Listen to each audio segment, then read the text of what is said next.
Президент Қасым-Жомарт Тоқаев тыңдаушы мемлекет тұжырымдамасын берік ұсынған. Оны төтенше жағдай кезінде экономикалық тұрақтылықты сақтап, азаматтарға қолдау көрсету туралы шешімдері дәлелдеді.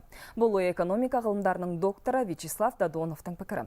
Айтуынша, кәсіпкерлерді салықтан уақытша босатып, несие төлеу мерзімін кейінге шегеруі бизнес өкілдерінен түскен ұсыныс болатын.